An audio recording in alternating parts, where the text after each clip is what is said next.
Welcome to Mission Sunlight. Today we visit a country in Central Asia that is known for its vast steppes, the Gobi Desert, and its nomadic people who make their homes in girs, these large round felt tents. Today the land of Genghis Khan is known as Mongolia, which lies within the region of the Northern Asia Pacific Division. This landlocked nation is surrounded by Russia to the north and China on the east, south, and west. In land mass, Mongolia is slightly smaller than the U.S. state of Alaska. Through the centuries, various nomadic empires have ruled Mongolia. The most famous of these is the Mongol Empire that was established by Genghis Khan in 1206. During the 16th and 17th centuries, the majority of the Mongolian people had accepted Tibetan Buddhism. Today, 50% of the population is practicing Buddhist. 40% of Mongolians claim no religious affiliation at all, while 6% say they follow either shamanism or Christianity. Only 4% adheres to the tenets of Islam. The challenges of taking the gospel to a country where 90% of the population are non-Christian can seem insurmountable. Russian Seventh-day Adventist missionaries first established a presence in Mongolia in 1926. The first Adventist materials printed in the Mongolian language were a hymn and 4 small tracts. They were printed at the Russian Mission Press located in Manchuria. Because of political challenges that eventually made it impossible for the work to continue in Mongolia, the decision was made to move the outreach to the people to Inner Mongolia, which is located in China. By 1931, a plot of land had been purchased and mission headquarters and a hospital had been established. Otto Christensen led out in the work and was eager to increase the influence of Adventism in the region. Eventually, after much difficulty, publishing work was begun and materials including 4 tracts, 5 songs, the Book of Daniel and the 10 Commandments, as well as the Sabbath School lessons were printed and distributed. In the late 1930s, war and political realignment halted any more ministry being done in the country. It wasn't until the 1990s that the Adventist message could once again be shared with the Mongolian people. Mongolia is a young country in terms of its population. The overall median age for the country is 26 years old.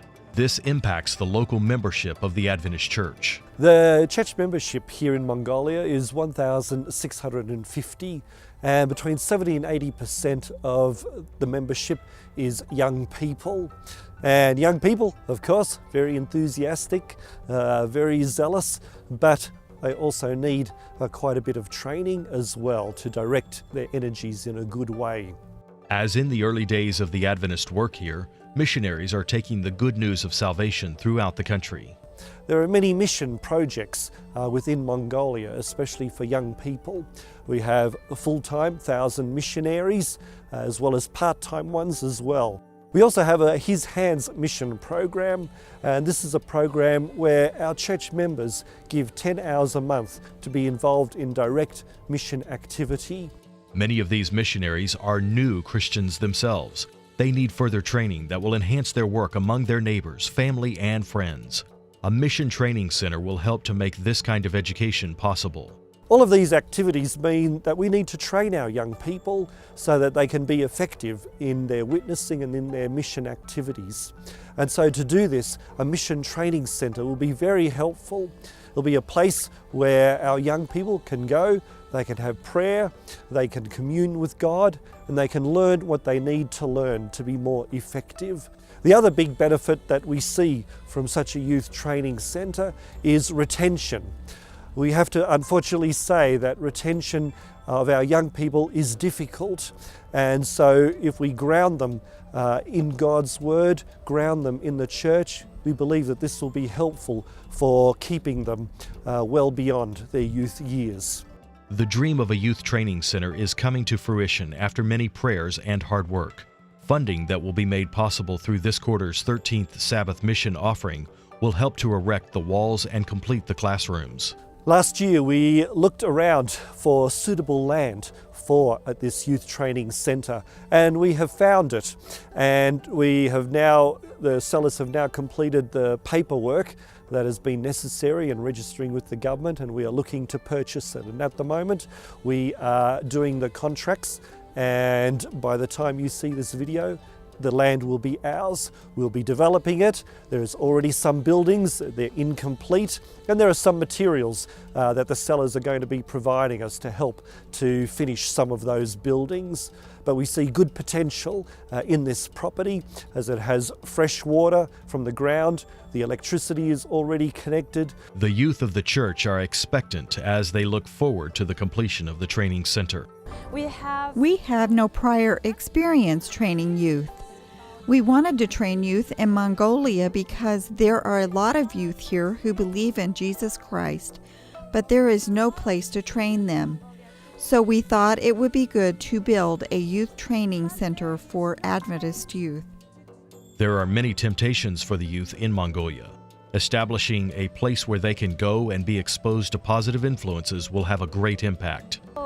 In Mongolia, many young people want to spend their free time in good ways, but they have no place to go. For example, there are a lot of disco bars in Mongolia, but there's no place to study. We think that if we build a youth center, we can use it in many ways for them to spend their free time in good ways. Since the fall of communism, Mongolian youth have struggled to find their way amidst the lure of newfound freedom. One of the most effective ways to reach Mongolian youth is through the health message. Society in general is noticing that with the freedoms that have come since the fall of communism, that young people are going in directions which are not necessarily good for themselves or for the society at large. And so our health department, in conjunction with local churches, has been going into schools and presenting these Youth Alive programs. Youth Alive allows access into schools that would otherwise be prohibited. Under the government rules, we are forbidden to do religious activities in schools. In fact, religious organisations are not even allowed to rent schools, even at the weekend when nobody is there or anything like that. However, the Youth Alive program is a program which we are welcomed into the schools because it teaches young people life skills, teaches them about drug use and healthy living, and so the schools actually welcome us in. Success comes slowly in Mongolia, but it does come. The benefit of these sort of programs is that it allows us to go into the schools and the students and the teachers see Christianity in a better light. They see that it's something that will help people. Also, sometimes it's done in conjunction with an evangelistic effort, and we can invite the young people to come to the meetings at the end, and this is accepted by the teachers. Another challenge in Mongolia is that of access to good education. For Seventh-day Adventist students, this is compounded by a lack of places to live that will allow them to practice their faith. 3 years ago, Mongolia was the recipient of your 13 Sabbath offerings. The offerings allowed us to purchase the land for a dormitory for the country students.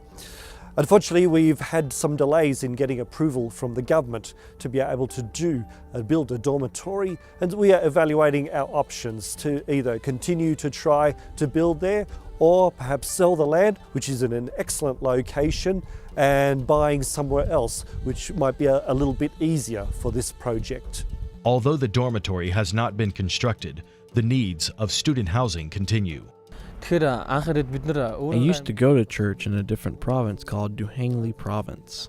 6 men came here from the church to study, and we rented a room for us for a while, but because lack of money, we no longer rented a room. We went our own ways. When we lived with the other people in the dormitory, relatives' house, or anywhere else, we were really influenced by those people. I attended church in my home province. When I came to the capital city to study, I lived in one of my relatives' apartments, but they were non-believers and didn't allow me to go to church. Even though I wanted to study my Bible and go to church, they didn't let me. I couldn't even hold my Bible or put it on my desk. I told my pastor that I really wanted to go to a church and that I wanted help. Boloro didn't give up. She clung to her faith and asked God to provide for her needs. I prayed hard to God to allow me to go to church, and He answered my prayers. Now I'm living here and I go to church and I'm very happy. I know a lot of students who don't have a shelter to live in. Some live like me in their basement apartments. Even though some of them live in the capital city, they live in an isolated area and cannot go to church because the distance is so far. Will you pray for the young people of Mongolia to have a dormitory where they can live and study according to their beliefs? I'd like to say thank you to everyone around the world that is concerned about the camp property and also the dormitory. I thank everybody, and especially the 13th Sabbath offering. I'd like to thank you for your interest in missions for the World Church. In particular, I'd like to thank you for your interest in Mongolia, and especially for our precious young people. They really are an army that is looking to be trained and to be used for God's work. Imagine an army of youth waiting to be trained to reach the rest of their countrymen. You can be a part of the answer to the prayers of these Mongolian young people. Your gift on Sabbath, March 31, is eagerly anticipated. Are you planning today what you will give? Reporting from the Northern Asia Pacific Division, this is Mission Sunlight.